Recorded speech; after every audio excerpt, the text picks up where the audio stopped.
Thanks for joining me again on the nature of mental health.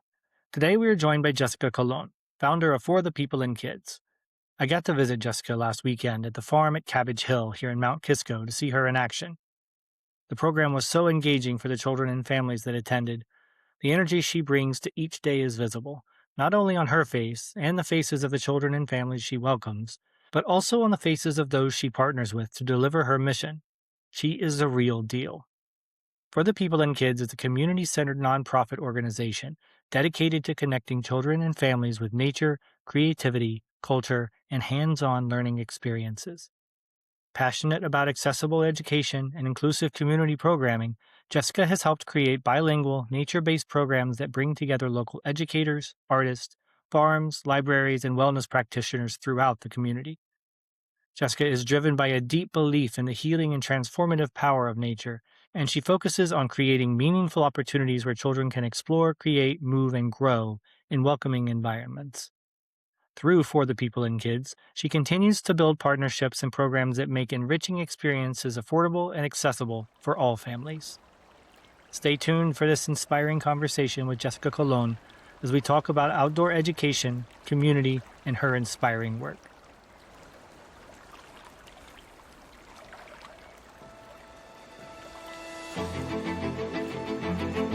Welcome to The Nature of Mental Health, the podcast where we explore how time outdoors supports emotional well-being, resilience, and healing. I'm your host, Will Henry, clinical social worker, nature-informed therapist, and founder of Riverstone Mental Health Collective. Join me as we dive into practical tools, meaningful conversations, and inspiring stories that help us reconnect with the natural world and ourselves. Thanks for being here. Let's get started. Welcome back to The Nature of Mental Health. Today we're finishing up our series on outdoor movement and education, and we're joined by the lovely Jessica Colon, founder of For the People and Kids, a nonprofit dedicated to connecting children and families with nature, art, and community. So welcome, Jessica. I'm so glad you could be here today. Thank you, Will. Thank you for having me. So happy to be here. I know we know each other through the Mount Kisco Arts Council, which is one of the many projects you're involved with. My wife is a board member there, serving alongside you, and I think it's again, I want to give you a shout out because we're going to talk about For the People and Kids, but you do so much for our community. You're such a kind and generous and fierce supporter and advocate for the betterment of our communities, and you actually do the work, and you're such a gift. Thank you. Really. You, sir. It takes a village, right? It does There's a lot of absolutely us. take a You're village. part of that, and your wife Michelle is part of that. So it's really wonderful when we kind of all come together and do this. So I love that community, and we can start there. I mean, tell us a little about yourself and how you came to be so involved in community. sure.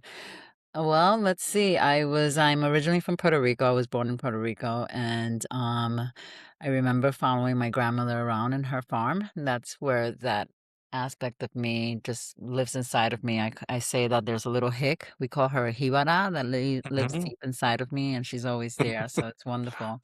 As far as community, when I first came to New York from Puerto Rico, I didn't speak any English, and I was all of six. So I remember first grade was all Spanish, second grade was bilingual, and then by third grade I had English in the pocket.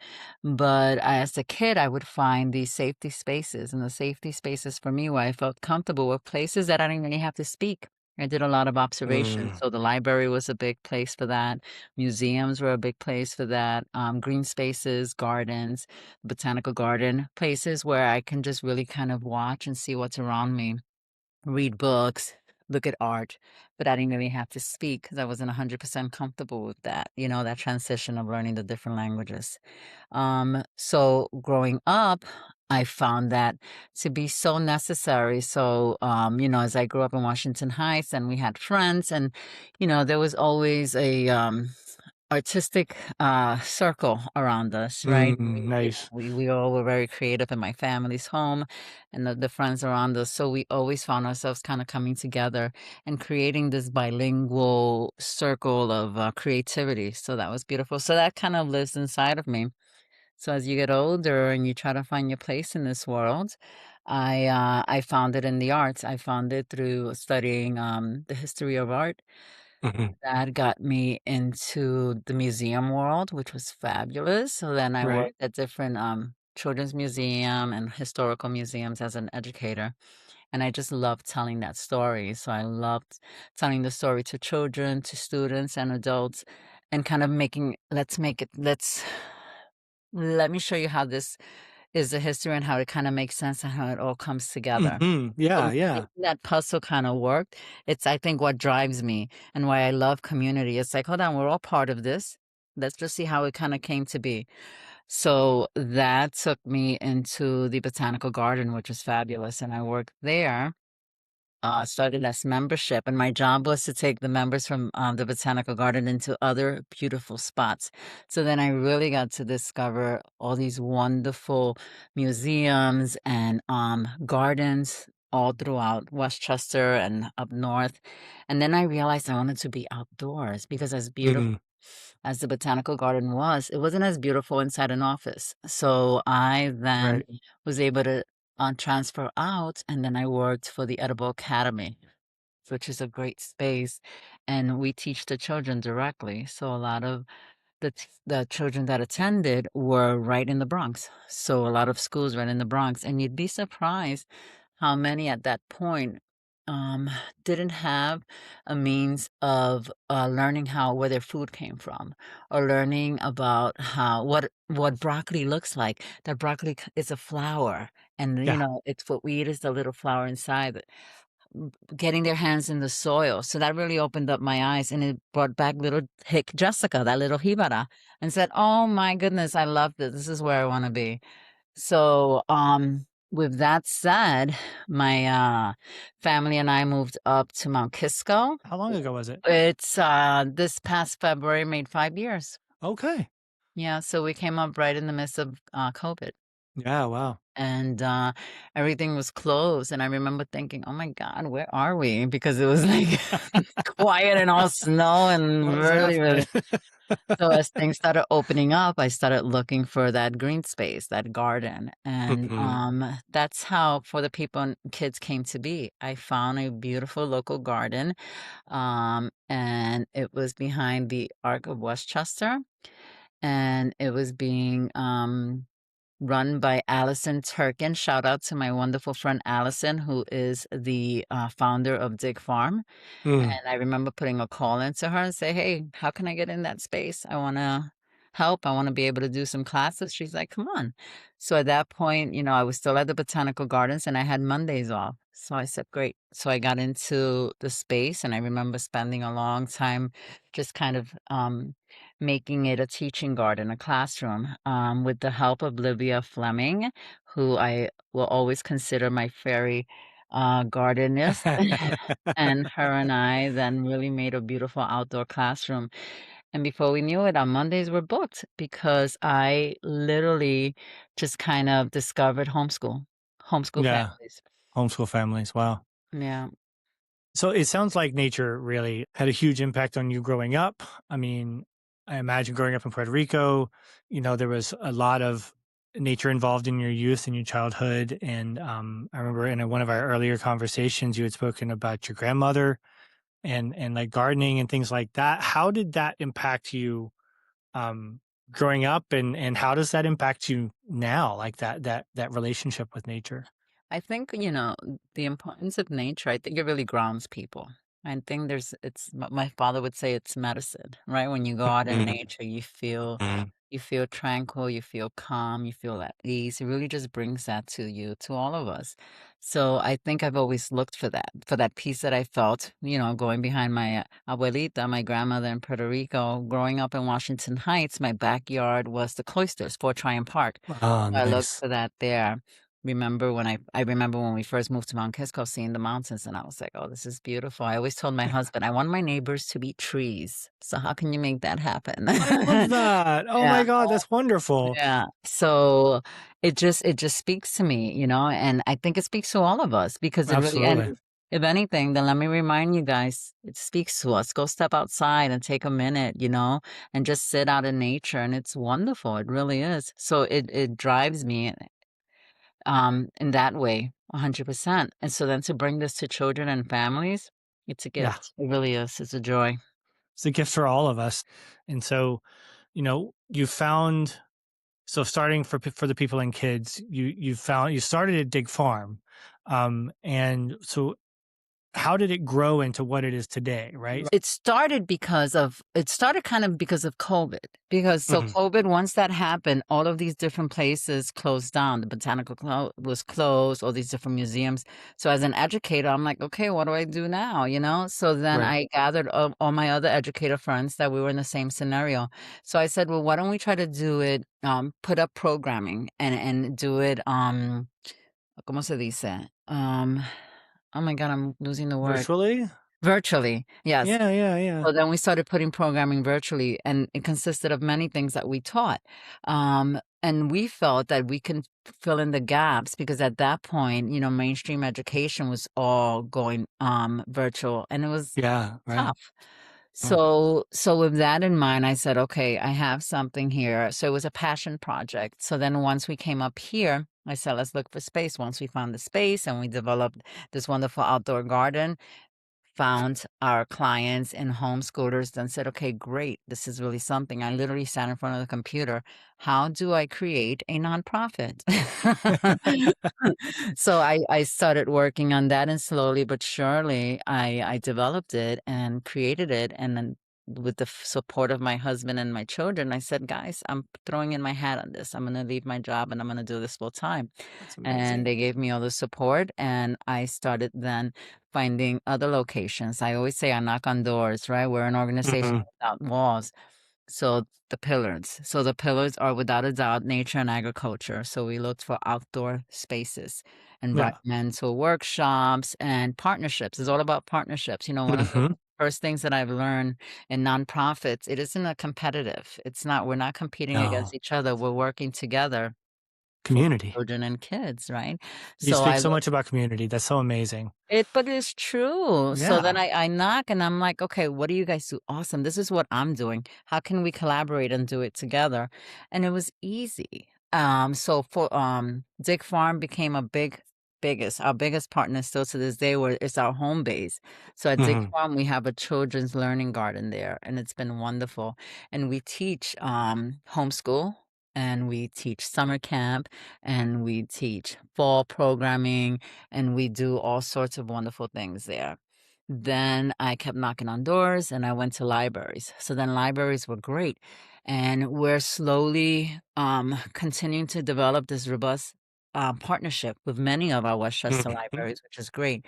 And there we're able to teach bilingual programming, adult programming, teen. We have a teen finance program that we do, which Wow. has been fantastic. We've been doing great with that, so thank you for the Westchester Library.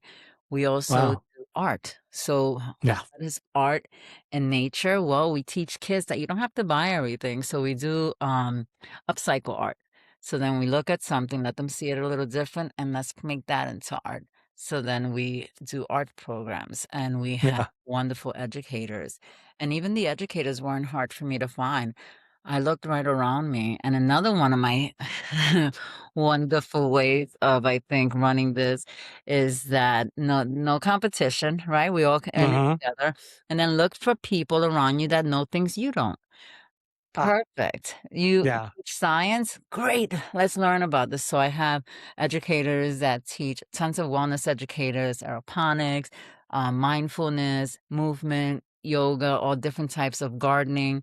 We kind of music, art. We come into this wonderful space and we put a curriculum together that's really for all types of learners. Mhm. It does not one fits all. It's for all of us. And then the fact that we get to do it outside, Yeah. it's even better because the kids are learning, the parents are learning. One of the biggest things is when, as much as the parent signs up the child, the parents isn't, they're in They're there, there. Yeah. hands in the sun, and Totally. they're learning. And I Uh-huh. receive pictures from parents that have then started their own gardens at home, and they're so excited. And look at how wonderful. That's Aw. really, so it really is for all people. It's for It everybody to kind is. of come together in that wonderful nature outdoor environment and learn from it. Yeah, no, and you've got so many. I don't want to say programs, but but yes, programs, but so many different angles. That's the word I'm looking for. To which you develop community, you teach these kids, these families, these adults, and all through the lens of creativity and art and nature and togetherness, community. It's just It's important, you it know. is important. We just recently had a visit together, you and I. So Yes, we did. our newest partnership is with the farm at Cabbage Hill, which is right here in Mhm. Mount Kisco, and I 7 minutes gotta from my say, home. yeah, Tell me. and same. And I got to visit you Saturday, to come out and see. Was that an open house or I forget what that was? Was that like a Yeah, we're just eh, well, this June, we're there now on Mondays, Thursdays, and Saturdays. You right? saw that space? Well, they built that Yes. space. We spoke. They wanted to bring in education for kids. Hmm. I was referred to them by Allison Turkin. Thank you, Allison. We then met. They showed me the space. None of that was there. Yeah, So we that's talked amazing. about how we can kind of come up with it. They made it, and we are there. And we were there for a pilot program every Saturday in May. That worked out beautifully, and now we're officially in partnership with one another. And I am so excited to bring this kids' learning garden. It's a kids' garden, literally. Mm, They yeah. start it up, they open it up, they place those seeds in there, then they watch those seeds grow. They go in there and they weed, they We were water, weeding they and watering harvest. on Saturday. It's It was, fantastic. and They they were eat so it, they take it engaged. home. They were so engaged in the and really just watching you and Katie like to bring them in and let them be curious, but be able to organize them in a way that they'd learn. It was really it was something to watch. It was They awesome. take ownership of it, right? They Yes, become they stewards do. of the land, of what they're doing, and it's beautiful to see that. And there's no fear. So they're in there. We have one garden bed that's called the digging. So they go visit your decomposers, so they learn all about that. Then we have a pollinators flower bed where they're Hmm. just planting, so they're seeing the flowers grow and they're seeing the bees and the butterflies and everyone visiting, so they're understanding that concept. We're going to be building a compost just for them.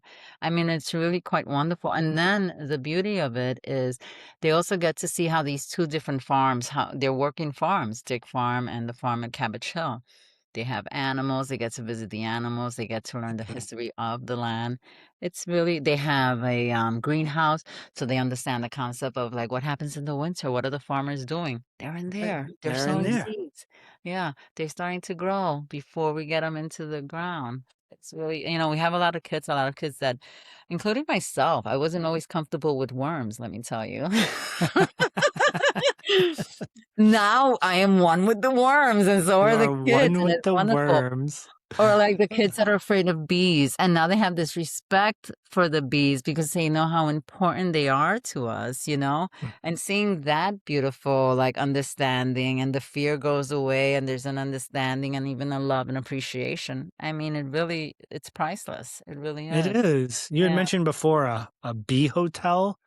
What was Yes. that about? Tell me about that Yes. again. That's funny. We were with the kids and I were actually going over our bee hotels and filling it up again. So they're solitary bees. So these bees don't live with the rest of the bees. They're kind of loners, right? They Mhm. still have, get up every morning and go to work and they pollinate the flowers, but they don't take any pollen back home to the beehive to make the honey. They complete their jobs and they're solo and they go into the bee hotel and that's what we create for them. Yeah. What kind of So bees are these? they're called solitary bees, so Uh-huh. they don't make honey. So Oh, they okay. yeah, so the kids then I had my husband build this just like a wooden tiny little shed with different pockets, if you will, and the kids fill it up with dry natural elements. We place it on Mhm. top of a old water barrel. Then we fill it up with water. We put a little rock so the bee can stand on something, drink his water, and call it a night. And then I he's up love in the that. morning and he's back out there. back to work. That's amazing. That's the only time I've ever heard the term bee hotel, and it's Yeah. so beautiful. And then they And I name it. So they this name particular one is called a Buzz Buzz Inn. We also made a bee hotel for the Bedford Hills Library. So if you're yeah, there, you can go check out our okay. bee hotel there. Yeah. So things like this are so simple and yet so look, you didn't know, right? And it's so much fun. Yeah. And I mean, and then the best thing, for example, today we had some guests from Ark of Westchester up at Dick Mhm. Farm. Yeah. So I told the children we have special guests today and I want you guys to give them a tour. So I say I'm there with them, but the children then take them around the farm, show them their garden, our garden, the kids' garden, what Uh-huh. they're growing in each bed, took them over to the bee hotel and explained to them what the solitary bee is, took them over to the animals, told them a little history of the animals. It's so wonderful. And they're all working together as a team. I'm just standing back, smiling, Uh-huh. and they got it done and they share that information because it's their own. They know They're this. taking ownership, like you say, right. Absolutely. Yeah, It's really and they're great. not afraid they know what they know, and they're not afraid to share that with these older people, right? Older not older people, but, like, Yeah, older than them, right? absolutely. And they're like, "We know this," and that builds confidence, that builds, connection, that builds community, that builds self-worth. I mean, so many things that Absolutely. your program is doing for these kids and their families, right? It's beautiful. It really does. Yeah. It really comes together. It's so lovely. I feel very lucky. I feel very, very blessed to be able to wake up every morning and say, okay, what are we doing today? You know, I love Yeah. coming home from the farm every day or from a library program or from town or whatever we're doing, we're getting it done. And it's, there's so much Uh-huh. purpose behind it.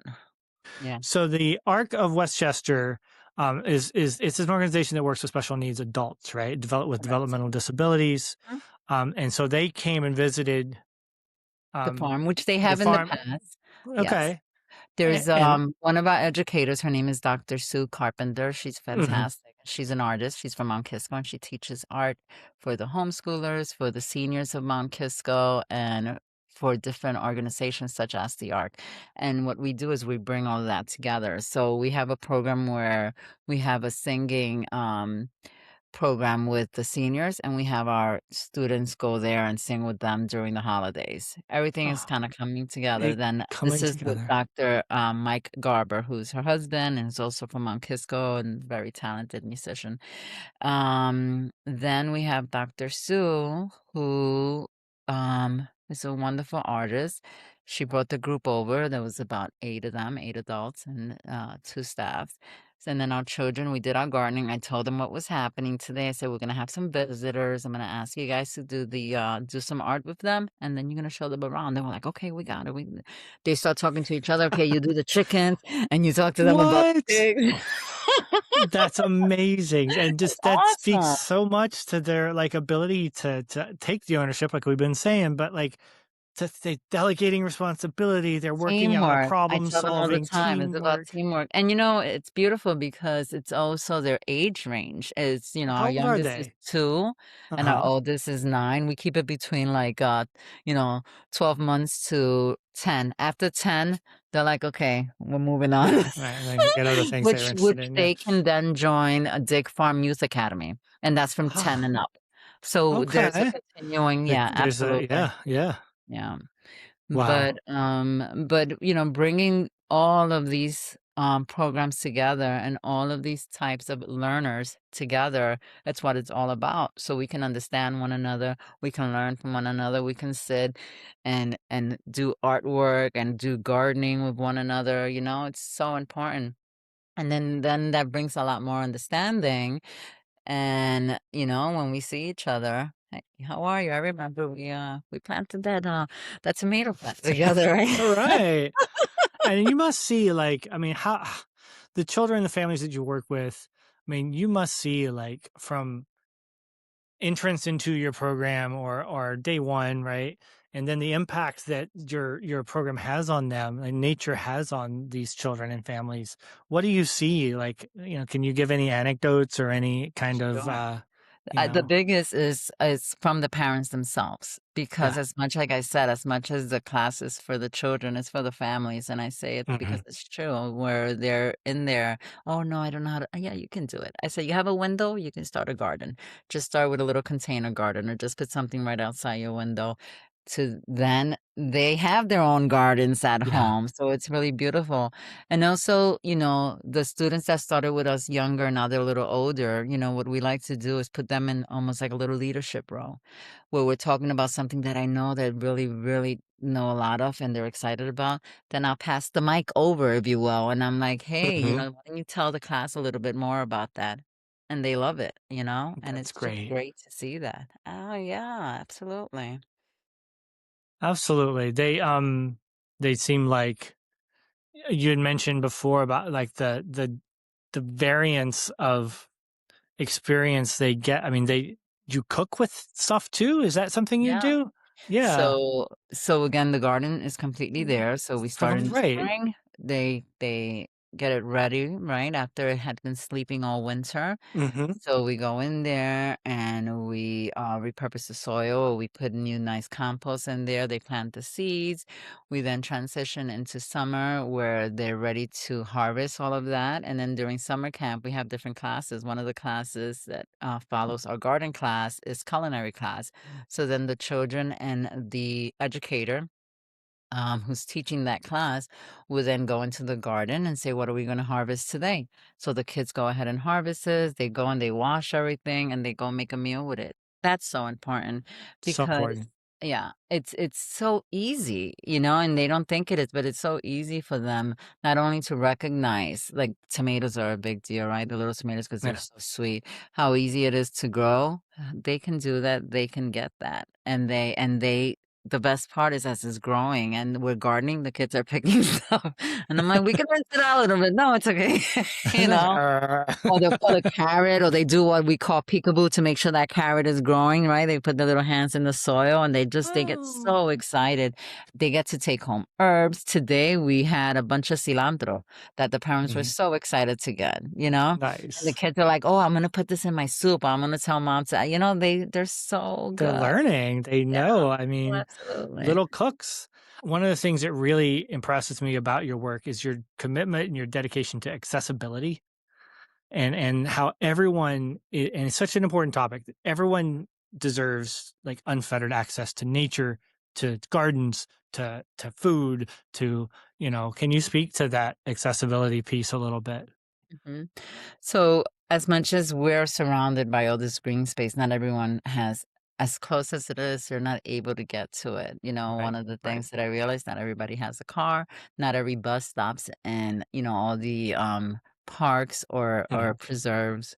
Mhm. Um, so what we try to do is a couple of things. We try to keep things local. That's why I'm so excited for the Mount Kisco farm. It is local. Yeah. Try to do things that is accessible to everyone, including our gardening classes inside the libraries. Even if the libraries don't have a lot of green space outside, we do a tower garden. So we have a tower garden there where Love they it. can learn aeroponics. I'm involved with Access Nature, where we Mhm. then go into the community and work directly with community organizations and bus them out to different locations. Right. We recently were working with Mount Vernon, where we're working with the children there and getting them trips, getting them a bus so they can come up to Dick Farm. So this is the way we do it. I remember I was Yeah. one of those kids living in Washington Heights. As much as I loved Fort Tryon Park, it wasn't a farm. Right. So then to take those trips up there, I mean, it's a game changer, you It know? is, and you're And it's for them providing, to like learn that and to know that, and even just getting them out of their regular space, you know, yeah, getting them out of the regular four walls or whatever, or their block. It really is a game changer and it's something to look forward to. So I want to do more of that. I want to be able to bring the kids to this green space. And so it's so important. yeah. Looking You for more partnerships in these green spaces where we could build our wonderful little kids learning gardens and really just kind of bring that to everybody. We are actually celebrating 3 years as nonprofit. I can't believe it's been three love years it. already. And Congratulations. thank you, sir. And we're having a second gala on the 17th of October at October the 17th. Hotel MTK Oh, here Hotel at Mount. MTK here in Mount Kisco. Yeah. Correct. So what we do is we have a silent auction and Mhm. it's for fundraising, and the money that we raise from there goes into expanding our programming and to scholarships, because we really do try to keep it at a cost that is accessible to all. Mhm. And then we want to provide scholarships. So no family is going to be turned away. And I want everyone to be able to participate. So that's been great and it's been fun. And this is the second one. And I was so afraid to have the first one, but it was so much fun that, we're definitely gonna have another gala. So That's October lovely. 17th. Yeah, October 17th. All right. Well, yeah, all of that stuff will be in the show notes. We'll have absolutely. all of the information about how to get in touch with you and that and socials and all of that. Um, I wanted to add, like, what do you see like moving forward? For the people and kids. I mean, you were Sure. just talking about growth, Yeah. right? So, what would you want to do more community organization, bringing other communities into these farms and green spaces? Yes. And also, the question that I always get, they were like, okay, it's called for the people and kids. And I see all the wonderful things you do for the kids, but how about for the people? And I've heard you guys. So what we're doing is we're putting together a wellness collective. So Mm, we have about 7 different wellness educators under our umbrella. Now, all of these educators have their own businesses. mhm, We stand as a platform, but they're wonderful in their own way. So we're putting together this wellness collective where the parent or the caregiver, the grandparent, or anyone can come and experience this level of learning and maybe a little pampering and mindfulness and yoga in mm. this green, space. So that's something we're working on, and we're hoping to have that rolling by the fall. Wow, that's Yeah. amazing. So they would come, so like adults could come and come to the farm and have their own like day of Yeah, learning, absolutely. So of we experience. had some here and there. Like we do a lot of adult programming in the library, but Hmm. Caramore and Katona Okay. been wonderful to us, and we've had a program there where we had vision boards. So Mm. something that simple, right? But something so like it really just changed you. You get in there, and I always say you come in when you wake up in the morning, and by the time you leave, you feel completely different. So we start with a nature walk of that beautiful location. Caramore, a lot of people don't even go there or don't know that it Yeah. exists. And don't know I that it remember when I exists. first Yeah. discovered it, it was for me, it was like a little. I was like, wow, we have our own, botanical garden, but it's a Mhm. musical venue. We take community organizations up there a lot through Access Nature. I've taken my homeschool program up there. So these are the partnerships I'm talking about where you're like, okay, can I bring this group in? So Right. welcoming. So I want locations like that. That's a great segue to one of the questions I wanted to ask you was like, how is like community? I mean, the community seems to really be really receptive and excited and supportive of the mission of for the people and kids. How have you been finding, I do you don't know. Well, I think, I approach with the idea of just partnering up. It's not like I said, it's not competition. It's okay. right. This is wonderful. You have a beautiful space. I have all these wonderful people that participate in my programming. How can we bring them together? How can we do this together? So they open their door. Come on in. We do a lot of excursions with Bedford Audubon, Mhm. Westmoreland Sanctuary, Rewilding. These are all great organizations, great places. Why not? And it's a wonderful way also to then expose these other locations to the masses, right? To Yeah. the people. Yeah. So it's a win-win all around. And I think people see that. Absolutely. And again, you're building community. Yeah. That's You what know, it all comes you're down to. It really is. connecting, building community, connecting with each other. And that's so important and so needed. You I know, remember you asked me the why, right? Why? yes. I What think is your why, Jessica? yeah. I think what drives me is the fact that nature does ground us, and I think, this Mm. state, in Uh-huh. 2026 and all the different Yeah. changes that we have. I think it's important for everybody and children as well. It's really important and teach them while they're young that it's okay if you're upset and let's just take a minute and sit here and feel that sun on your face or feel the grass under your foot or whatever it is. I think another big important is just learning the memories, right, that come with fostering these different, Mhm. Core memories, yeah. absolute like I have with my Yeah. abuelita. They stay with me. Yes. She lives inside of me. Another important thing is community. It's important to me to be part of a community that accepts everybody. Accepted Yes. me when we first come here, accepted me as a little kid that didn't know English. I wanna accept everybody. You come in and you guys learn your culture, learn your Yeah. differences, but also come together and what we share, like art, like gardening, like Yeah. music, like food. This stuff is what brings us together. It So this is certainly is, how we and keeps build us this together. program. Yeah, It helps us grow together, yeah. I So mean, you know what my kids say? My kids, my learners, everything we plant, they say, "Grow with love." That's our motto. Grow oh, with I love. love that. Yeah, Grow absolutely. with love. That is beautiful. We This need is to what I grow with wanna love. do every single day of my life, and I Uh, love it, it must feel you know? so good when you're done, like you were alluding to this earlier, but coming home at the end of the day, I mean, the kids, watching them grow and watching them grow with love and Absolutely. be so community minded and owning this having agency in these programs, it must be a really powerful feeling to witness every day. And it's so many different levels, and you see the growth in so many different levels, and it's wonderful from our little ones to the parents to our educators to our partners, Mhm. to the community in itself. I remember as a young person, my dad asked me, "What do you want to do when you grow up?" I said, "I don't know, but I know for sure that I want to be able to hold my time, like own my time and place Mhm. my energy where I wanted to." And I feel like this is where I Wow. am now, and I'm able to hold that, and I wake up every morning, "Okay, this is how I'm investing my time. This is where I'm putting my energy," you know? So this is why it's so important for me. I wanna find solutions, I wanna find camaraderie, I wanna teach those around that community is important.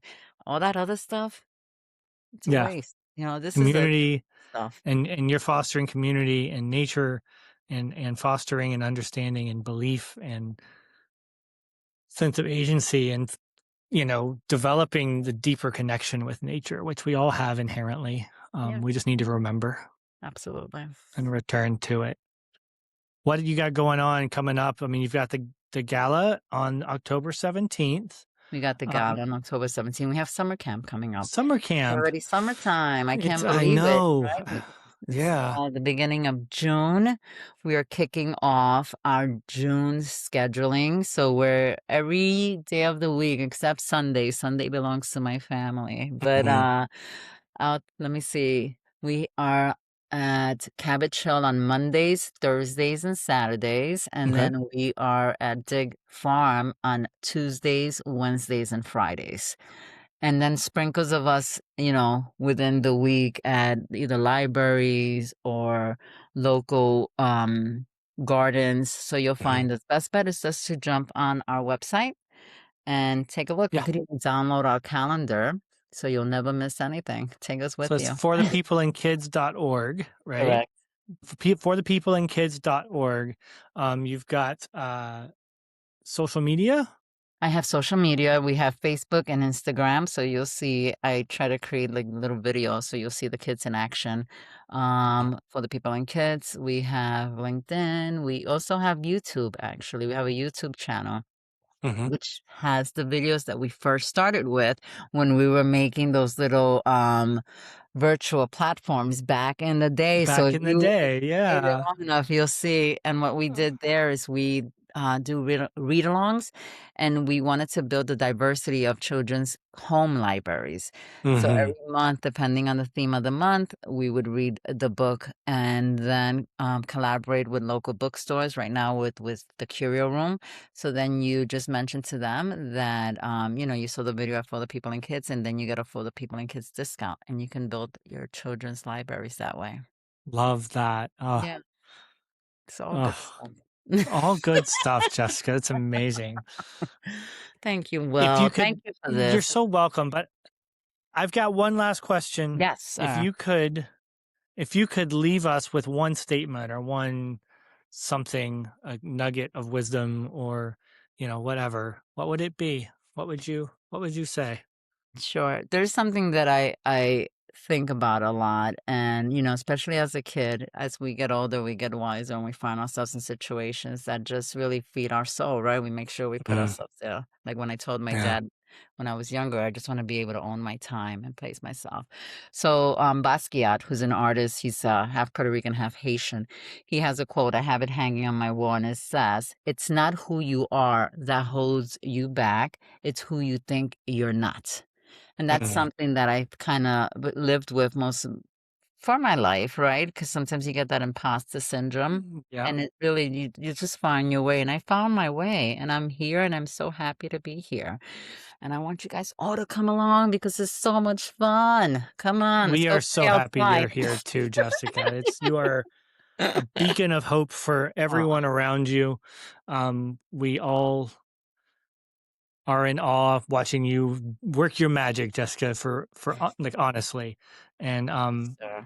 I really thank you so much for being here, and I will make my way to the gala in October. Yes, and come back to the farm, I bring will come Michelle. back to the farm for sure. Perfect. I do. I mean, it was really remarkable to be there last Saturday and to watch your program in Great action, way. talk with Tyler from Cabbage Hill, and really just get to know, like, to see the the the partnerships. The partners really do love working with you, and they're like so excited to be a part Too. of this, and it's really amazing. So thank you so much.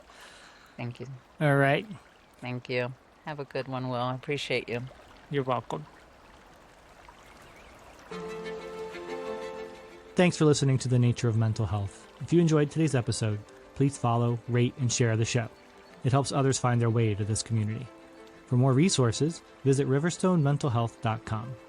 Until next time, notice the small spaces where nature meets your day. Stay curious, and may you find resilience in every season.